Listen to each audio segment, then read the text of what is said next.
Assalamualaikum warahmatullahi wabarakatuh. Di sini kami dari kelompok termodinamika, kelompok 3, akan menjelaskan sifat zat murni dengan saya, Rahmat Syaifullah, dengan NIM 2005 15 53 16 17. Dan saya Muhammad Misbahul Khawim dengan NIM 2005 155 31618.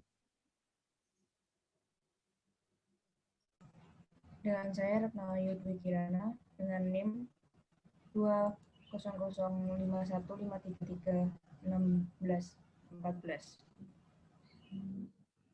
Baik, untuk yang pertama akan dibacakan dengan teman saya yang bernama Retno Ayu Dwi Kirana. Silakan Retno. Baik, terima kasih. Di sini ada pengertian dari zat murni, merupakan yang mempunyai komposisi kimia yang tetap stabil, misal air, nitrogen, helium, dan CO2. Zat murni bisa terdiri dari satu elemen kimia, N2, maupun campuran udara. Campuran ini, beberapa fase zat murni adalah zat murni, contohnya campuran air dan uap. Tetapi campuran dari udara, gas, dan bukan zat murni karena susunan kimianya berupa atau berbeda.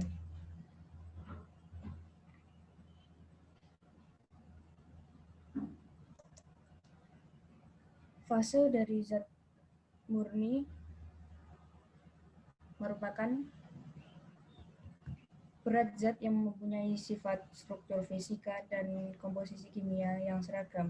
Struktur fisika dikatakan seragam, zat terdiri dari gas saja, cair atau padat. Sistem padat terdiri dari fase seperti cair dan gas. Zat murni dapat berada dalam beberapa fase, yaitu fase padat biasanya dikenal dengan es, fase cair, fase uap, campuran,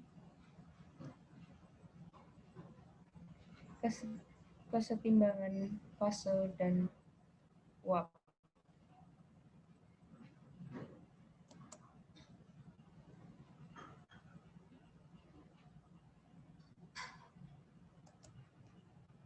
Fase padat atau solid, jarak antara molekul sangat dekat sehingga gaya tarik antar molekul sangat kuat.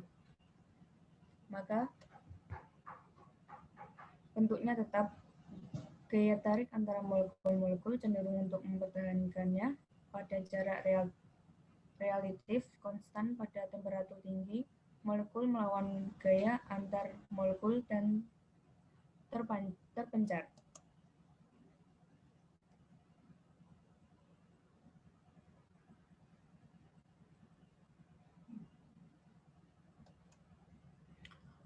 Fase cair atau liquid, susunan molekul mirip dengan zat padat, tetapi terhadap yang lain sudah tidak tetap lagi. Sekumpulan molekul akan mengambang satu sama lain.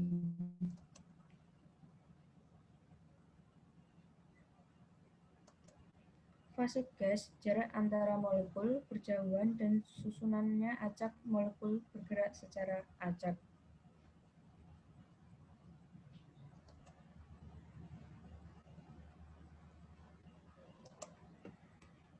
Perubahan fase dari zat murni. Perubahan fase adalah proses perubahan bentuk suatu zat menjadi bentuk lain. Salah satu penyebab perubahan fase tersebut adalah kalor. Sifat fisika zat berdiri sendiri ialah sifat yang dapat diamati secara langsung tanpa mengubah susunan zat, misalnya wujud, warna, kelarutan, daya hantar listrik dan kemagnatan, titik lebur, dan titik hijau. Selanjutnya akan dilanjutkan oleh teman saya, Khawil.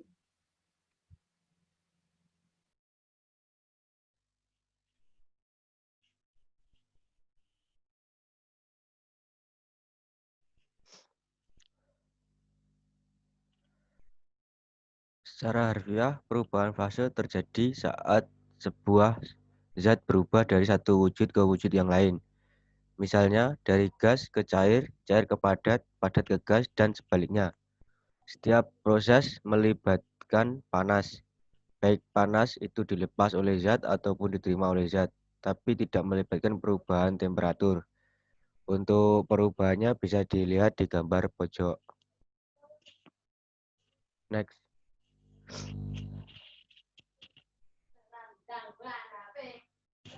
Adapun faktor-faktor yang mempengaruhi terjadinya perubahan fase yaitu 1. Suhu zat, 2. Tekanan permukaan.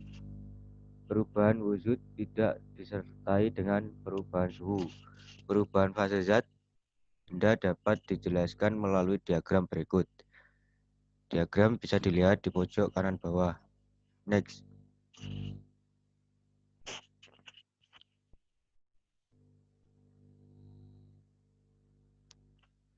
Mencair dan membeku. Proses perubahan fase padat ke fase cair disebut mencair.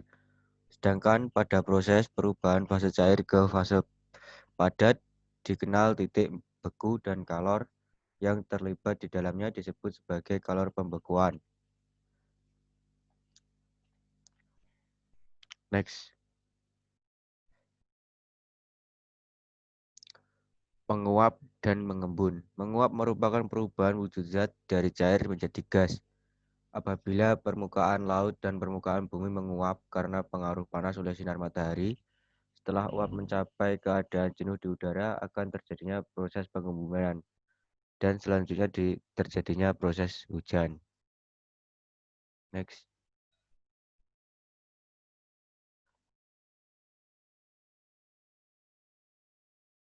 Mengkristal atau menyublim.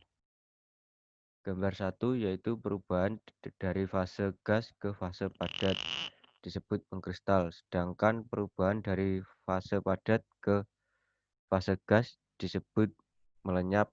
Ada orang yang menyebut menyublim. Gambarnya pada gambar 2. Next.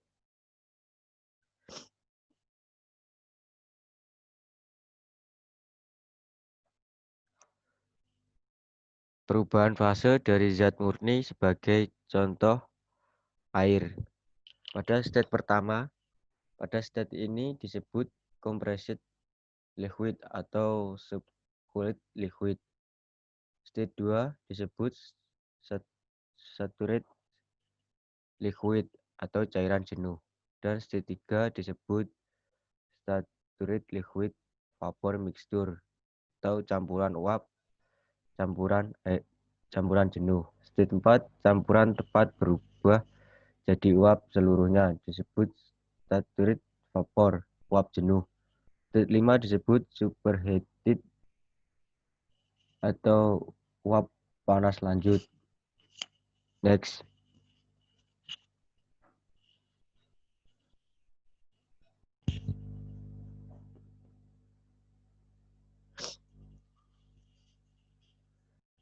Berikut adalah diagram TV. Diagram ini menggambarkan perubahan-perubahan temperatur dan jenis volume. Bisa dilihat bentuk diagramnya pada gambar.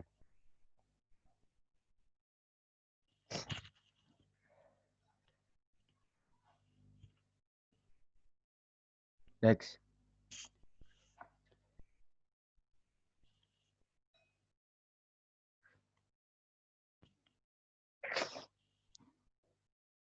Diagram sifat atau diagram TV perubahan zat.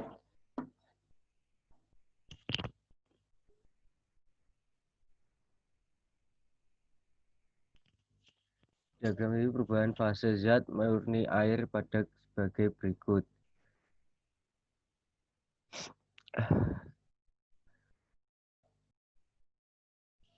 Garis yang menghubungkan keadaan cair jenuh dan uap jenuh akan semakin pendek jika tekanan makin besar pada tekanan tertentu. Keadaan cair jenuh dan uap berada pada satu titik disebut titik kritis. Untuk diagramnya bisa dilihat pada gambar seperti itu. Next.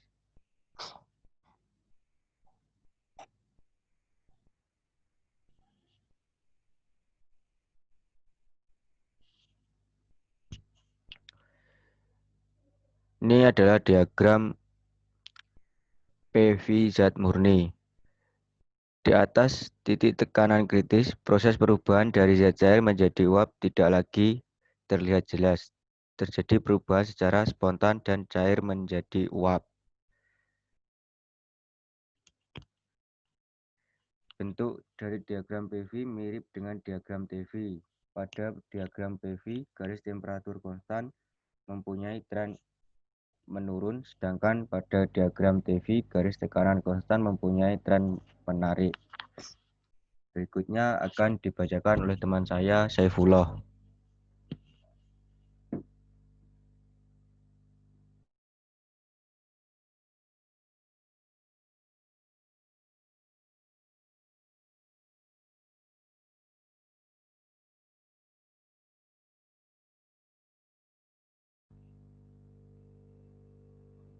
Saifullah.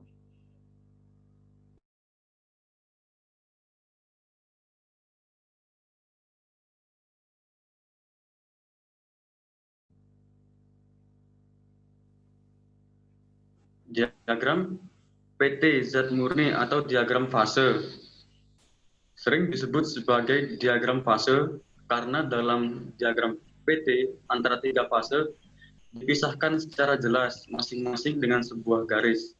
Ketiga garis bertemu di triple point. Garis penguapan atau vaporization berakhir di titik kritis karena tidak ada batas yang jelas antara fase cair dan fase uap. Tidak ada zat yang berbeda di fase cair jika berada di bawah tekanan triple point. Dua cara zat padat berubah menjadi uap. Pertama, melalui proses mencair, kemudian menguap, dan kedua, fase padat berubah langsung menjadi fase gas, disebut menyublim. Menyublim hanya dapat terjadi pada tekanan di bawah tekanan triple point. Oke, next.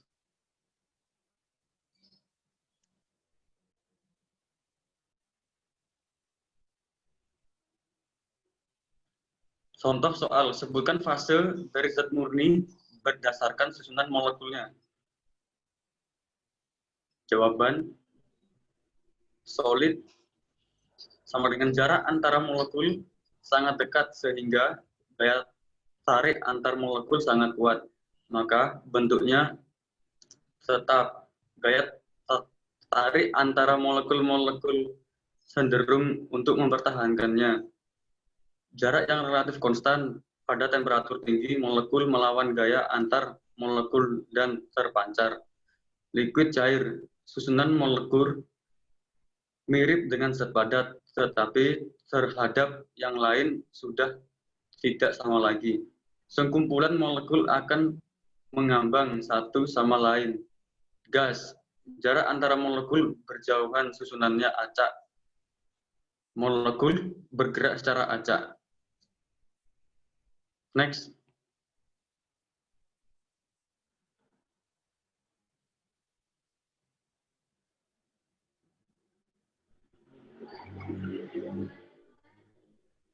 Soal kedua. Air jika melakukan perubahan fase dari zat murni, yaitu ada berapa state? Jawaban. State 1. Pada state ini disebut compressed liquid atau subcooled liquid. State 2 disebut stator liquid atau cairan jenuh. State 3 disebut saturate liquid, vapor mixture atau campuran uap strip cairan jenuh. State 4 campuran tepat berubah jadi uap seluruhnya, disebut saturate vapor atau uap jenuh. Oke, next.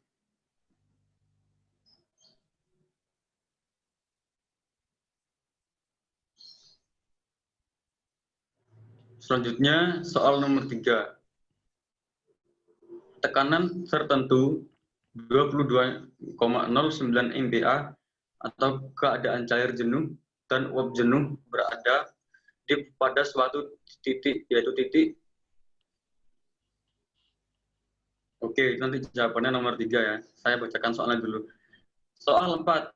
perubahan fase terjadi saat sebuah zat berubah dari satu wujud ke wujud lain. Berikan contohnya. Soal nomor 5. Sebutkan faktor-faktor yang mempengaruhi terjadinya perubahan fase. Oke, next.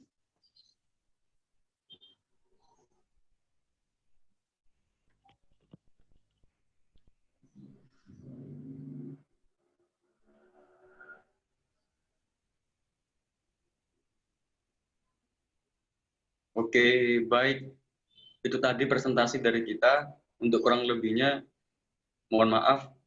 Wassalamualaikum warahmatullahi wabarakatuh.